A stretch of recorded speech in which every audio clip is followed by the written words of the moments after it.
Des refus de ce genre, les jeunes FN doivent y faire face très souvent. Les gens ne saisissent pas les tracts qui leur tendent ou les prennent puis leur rendent poliment avec un merci mais non merci, quand ce n'est pas de façon beaucoup plus fleurie. Pourtant, selon eux, les mentalités sont en train de changer et le Front National bénéficie d'une image plus positive qu'avant depuis l'arrivée de celle qu'ils appellent communément Marine. Les gens se disent ouvertement FN, beaucoup plus qu'avant.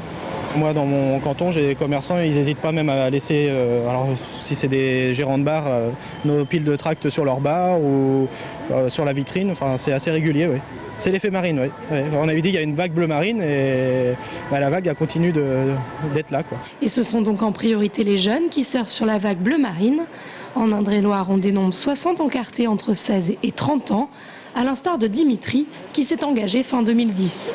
On a un chômage qui est énorme, une dette qui grimpe de plus en plus et nous les jeunes on arrive sur le marché du travail avec un chômage 20% chez les jeunes et donc pour moi le seul parti qui répondait à ces questions-là et même pour les jeunes, en général qui veut donner la priorité aux Français, c'est le Front National et c'est Marine Le Pen. Depuis, Dimitri milite dans la rue bien sûr, mais aussi auprès de ses camarades de la fac d'histoire.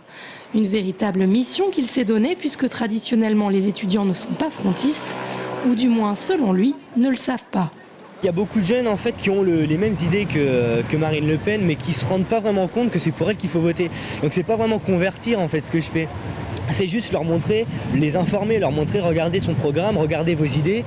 Et si vous voulez voter en accord avec vos idées, c'est pour son programme. Certains termes dérangent. Les jeunes militants n'aiment pas par exemple que l'on dise que Marine Le Pen représente l'extrême droite ou qu'on les taxe de racisme.